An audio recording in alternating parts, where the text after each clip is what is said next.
وہ ننگے ہوں گے، اور وہ کیوں ایسا کرنا چاہیں گے؟ اس لیے یہ چاہتے یہ ہیں کہ تحریری شکل میں کوئی چیز آئے، اور چارٹر آف ڈیمانڈ جو کہہ رہے ہیں کہ بار بار چارٹر آف ڈیمانڈ پیش کیا جائے۔ تو کل پاکستان تحریک انصاف نے یہ کہا کہ جناب ہماری مشاورت عمران خان صاحب سے نہیں ہو پا رہی، جب تک ہماری مشاورت نہیں ہوگی اور کھلے ڈلے ماحول میں نہیں ہوگی اور ہمیں پورا وقت نہیں دیا جائے گا، تب تک ہم کسی قسم کی کوئی یقین دہانی آپ کو نہیں کروا سکتے۔ اور ہمارے جو مذاکرات ہیں، ہمارے سب کی جو ٹیم لیڈر ہیں وہ عمران خان صاحب ہیں، قیدی نمبر 804 ہیں، جو کہ جیل میں مقید ہیں۔ اس لیے ہمیں تواتر کے ساتھ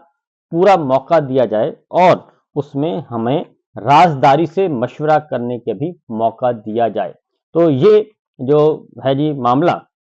ظاہر ہے یہ اب موقع کس نے دینا ہے، اور یہ موقع اڈیالہ جیل میں کنٹرول کس کا ہے؟ وہ ہے ملٹری لیڈرشپ کا۔ اور عمران خان صاحب کس کی تحویل میں ہے؟ ملٹری لیڈرشپ کی تحویل میں ہے۔ کہنے کو وہ اڈیالہ جیل ہے، کہنے کو وہ ایک سول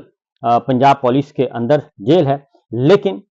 پنجاب پولیس اور پنجاب حکومت کے ماتحت، لیکن حقیقت میں وہ یہ ہے کہ وہ سارے کا سارا کنٹرول جو ہے اڈیالہ جیل کا، وہ ہماری ملٹری اسٹیبلشمنٹ کے پاس ہے۔ بہرحال کل اس کے بعد پھر انہوں نے کہا کہ جی ہمیں عمران خان صاحب سے ملاقات ہماری کروائی جائے، ملاقات ہوگی، اس کے بعد ہم یہ ساری چیزیں ان کے سامنے رکھیں گے، پھر وہ اپروول دیں گے تو ہم آگے بڑھیں گے۔ ظاہر ہے اس کا جواب ان کو ہاں کے علاوہ کوئی جواب نہیں تھا، اور حکومت نے اس پہ اوکے کیا، اتفاق کیا، اور انہوں نے کہا ٹھیک ہے جی آپ عمران خان صاحب سے ملاقات کریں، اور ملاقات کرنے کے بعد اگلے ہفتے دونوں کمیٹیوں کی تیسری نشست ہوگی، اور پھر تاریخ کا تعین کیا جائے گا۔ اب یہ مذاکرات جو ہیں، کل اتنی زیادہ تیاری کی گئی، تو اس میں جو وجہ میں آپ کو بتا دیتا ہوں۔ وجہ یہ ہے کہ یہ سارے کا سارا علی امین گنڈا پور صاحب اور بشرا بی بی، یہ دو جو ہیں وہ رہنما یہ دیکھ رہے ہیں۔ بشرا بی بی عمران خان صاحب کی اہلیہ ہیں، علی امین گنڈا پور وزیر اعلیٰ ہیں، اور وہ رابطے میں ہیں، اور ان کی ملاقات جو ہے وہ 26 نومبر سے پہلے بھی آرمی چیف عاصم منیر صاحب سے ملاقات ہوئی تھی خیبر پختونخوا پشاور میں، اور کل پھر ان کی ملاقات ہوئی، اور کل سارا جو ایک کیا گیا، چیزوں کو مینج کیا گیا کہ پہلے 11 بجے تھی میٹنگ مذاکراتی ٹیموں کی، پھر اس کو ڈیلے کیا گیا، 3 بجے تک لے جایا گیا، اور صبح ایک وزیر اعظم ہاؤس میں ایک SIFC کی میٹنگ رکھی گئی، اس میں علی امین گنڈا پور، اس میں army chief general Asim Munir صاحب اور شہباز شریف صاحب بھی موجود تھے۔ تو کل اصل جو ڈسکشن ہوئی وہ علی امین گنڈا پور اور آرمی چیف کے درمیان ہوئی، اور اس کے بعد آپ کو میں بتا دوں کہ مذاکرات اس وقت تک شروع نہیں ہوئے جب تک کہ علی امین گنڈا پور جو ہیں وہ آ نہیں گئے وزیر اعظم ہاؤس سے، پارلیمان میں پہنچ نہیں گئے، اس وقت تک یہ مذاکرات شروع نہیں ہوئے، کیونکہ علی امین گنڈا پور ہی مرکز و محور تھے اس ساری کی سارے معاملات میں۔ اور دوسری جانب جو تھے وہ نون لیگ کے تو اسحاق ڈار صاحب تھے ہی تھے، لیکن اصلاً جو تھے نمائندے ہماری اسٹیبلشمنٹ کے، وہ بیٹھے تھے، اس میں عرفان صدیقی صاحب، اسحاق ڈار صاحب، وہ 50-50 ہیں، وہ اپنے شریف فیملی کو زیادہ، لیکن عرفان صدیقی صاحب وہ بالکل جی صاحب کو پوری رپورٹ کرتے ہیں۔ رانا ثناءاللہ صاحب آپ کو میں بتا چکا ہوں، باقی فاروق ستار صاحب اسٹیبلشمنٹ، اعجاز الحق صاحب اسٹیبلشمنٹ، خالد حسین اسٹیبلشمنٹ، علیم خان اسٹیبلشمنٹ، تو یہ سارے کے سارے نمائندے موجود تھے۔ تو جو کل گفتگو ہوئی ہے پاکستان تحریک انصاف نے واضح طور پر دو ٹوک انداز میں یہ ساری باتیں کی۔ اس سے پہلے عمران خان صاحب نے اب جو خبر وہ یہ ہے جی کہ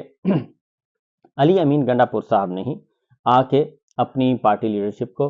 اعتماد میں لیا، اور اس کے بعد اب اگلی نشست جو ہوگی، کیونکہ کل جو کچھ بھی ہوا عاصم منیر صاحب کے درمیان اور علی امین گنڈا پور کے درمیان، اس ساری صورتحال سے آگاہ کیا جائے گا عمران خان صاحب کو، اور پھر عمران خان صاحب جو ہیں اس کے اکارڈنگلی آگے بڑھیں گے ان معلومات کی روشنی میں۔ اور کیونکہ عمران خان اس بات کو ڈسکلوز کر چکے ہیں کہ مجھے براہ راست جو ہے وہ بنی گالہ منتقل کرنے کی سفارش تجویز دی گئی، پیشکش کی گئی، آفر۔ اور دوسرا پھر انہوں نے ایک اور بھی کر دیا کہ جب میں اٹک جیل میں تھا تو تب مجھے 3 سال کہ انہوں نے کہا کہ ہم آپ کو بیرون ملک بھیج دیتے ہیں، لیکن شرط یہ ہے کہ آپ 3 سال جو پالیٹکس میں ایکٹیولی رول پلے نہیں کریں گے اور آرام کریں گے۔ تو عمران خان صاحب نے اس وقت بھی یہ مسترد کی اور آج بھی مسترد کی۔ عمران خان صاحب نے کل جو میسج دیا وہ یہ تھا جی کہ انہوں نے کہا کہ اس آمرانہ دور میں شخصی آزادیوں کے خاتمے، بنیادی قانونی حقوق کی پامالیوں اور اداروں کی تباہی نے ملک کے نہ صرف سماجی سیاسی نظام بلکہ قانونی معاشی نظام کو بھی درہم برہم کر دیا ہے۔ اور جس بھونڈے انداز میں انہوں نے کہا کہ خالد خورشید سابق وزیر اعلیٰ گلگت بلتستان کو 34 سال قید کی سزا سنائی ہے، یہ ایک اس سے ثابت ہوتا ہے کہ ملک میں رول آف لا کا خاتمہ ہو چکا ہے، غیر اعلانیہ بدترین آمریت کا راج ہے۔ مشرف دور میں بھی ہم فوج کی مداخلت پر تنقید کرتے رہے ہیں، لیکن اس کے باوجود ہمیں اس قسم کی جبر اور سستائیت کا سامنا نہیں کرنا پڑا، عمران خان صاحب نے کہا۔